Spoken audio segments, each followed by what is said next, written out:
ఇప్పుడు మనం యుద్ధకాండ గురించి తెలుసుకుందాం. యుద్ధకాండలో రాముడు రామసేతు నిర్మించి లంకకు చేరుకున్నారు. అప్పుడు రాముడి సైన్యంలో రావణుడు పంపించిన గూఢచారి అయిన శుకుడు ఉన్నాడు. లంకకు వెళ్ళిన వెంటనే రాముడు శుకుడితో ఇలా అన్నాడు: వెళ్ళు, మీ రాజైన రావణుడిని మేము లంకకు వచ్చామని సమాచారం అందించు అని చెప్పాడు. అప్పుడు శుకుడు రావణుడి దగ్గరకు వెళ్ళారు.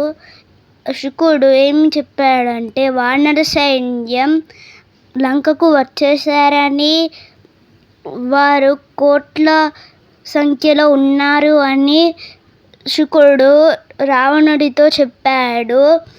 అప్పుడు రావణుడు శుకాసారులు అనే ఇద్దరు రాక్షసులను పిలిచాడు. ఎందుకంటే వానర సైన్యం బలబలాలు వారు తెలుసుకుంటారని. శుకాసారణులు మాయతో వానర రూపాలు ధరించి వానర సైన్యం మధ్యలో కలిసిపోయారు. కానీ వాళ్ళు వానర సైన్యాన్ని లెక్కబెట్టలేకపోయారు. అప్పుడే సుగ్రీవుడు ఆ ఇద్దరు రాక్షసులని పట్టేసుకుని రాముడి దగ్గరకు తీసుకువెళ్ళాడు.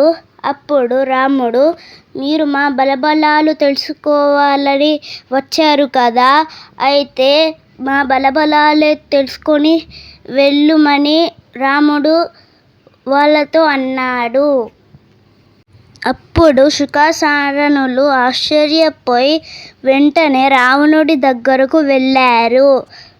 వారు ముఖ్యమైన వానరులైన సుగ్రీవుడు, జాంబవంతుడు, హనుమంతుడు అందరి గురించి చెప్పారు.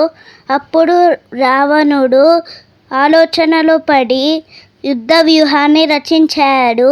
అప్పుడు మొదటిగా రావణుడు ఇంద్రజిత్ ఇంకా కుంభకర్ణుడిని యుద్ధానికి వెళ్ళమన్నాడు. అప్పుడు ఇంద్రజిత్ తన మాయాశక్తితో మాయమవుతూ దాడి చేస్తూ ఉన్నాడు.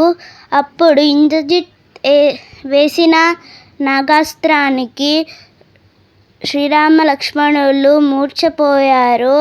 అప్పుడు హనుమంతుడిని సంజీవని తీసుకురావాలి అని అన్నారు. అప్పుడు వెంటనే వాయువేగంతో హనుమంతుడు సంజీవని పర్వతానికి వెళ్ళాడు. కానీ హనుమంతుడికి అక్కడ సంజీవని ఎలా ఉంటుందో తెలియదు. అప్పుడు ఆ పర్వతాన్ని పెకిలించి తన అరచేతిలో పెట్టుకొని యుద్ధానికి వచ్చేస్తారు. అప్పుడు ఆ వాసనకే రామ లక్ష్మణులు లేచి కూర్చుంటారు. అప్పుడు వెంటనే వాళ్ళు కోలుకున్న తర్వాత అందరు వానరులు ఆనందంతో గెంతులేస్తారు. అప్పుడు రావణుడు వెంటనే కుంభకర్ణుడిని యుద్ధానికి వెళ్ళమంటాడు. అప్పుడు కుంభకర్ణుడు భారీ శరీరంతో వానరులను తన కాలు కింద వేసి నలిపేస్తున్నాడు. అప్పుడు శ్రీరాముడు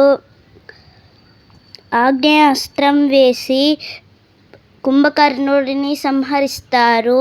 అప్పుడు ఇంకా లాభం లేదని రావణుడే యుద్ధానికి వెళ్తాడు. అప్పుడు నేరుగా తన రథాన్ని రాముడి దగ్గరకు తీసుకువెళ్ళమని రథసారథిని రావణుడు ఆజ్ఞాపిస్తాడు.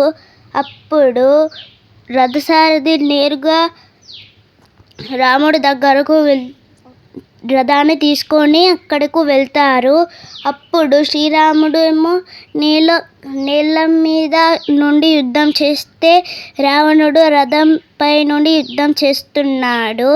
అప్పుడు ఇది చూసిన ఇంద్రదేవుడు తన రథసారథి అయిన మాకలిని ఇంకా తన రథాన్ని ఇంకా తన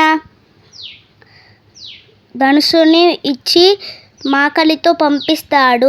అప్పుడు మాకలి వెంటనే రాముడి దగ్గరకు వెళ్ళి దేవేంద్రుడు ఈ రథాన్ని ఇంకా ఈ ధనుస్సుని పంపించాడని, మీరు రథంపై నుండే యుద్ధం చెయ్యాలని మాకలి రాముడితో అన్నాడు. అప్పుడు రాముడు దేవేంద్రుడిచ్చిన ధనుస్సుని ఇంకా రథం మీద కూర్చొని యుద్ధం చేస్తున్నాడు.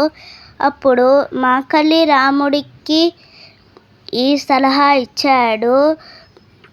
రావణుడు బ్రహ్మాస్త్రంతోనే చస్తాడని మాకలి రాముడితో చెప్పాడు. అప్పుడు రాముడికి తన చిన్నతనంలో విశ్వామిత్రుడు చెప్పిన బ్రహ్మాస్త్ర స్తోత్రం గుర్తుకొస్తుంది. ఆ స్తోత్రాన్ని చదివి బ్రహ్మాస్త్రాన్ని నేరుగా రావణుడి మీదికి ఉపయోగిస్తాడు. అప్పుడు వెంటనే రాముడు మరణిస్తాడు. రావణుడు మరణించిన తరువాత రాముడు విభీషణుడికి ఇచ్చిన మాట ప్రకారం విభీషణుడిని లంకకు రాజు చేస్తాడు.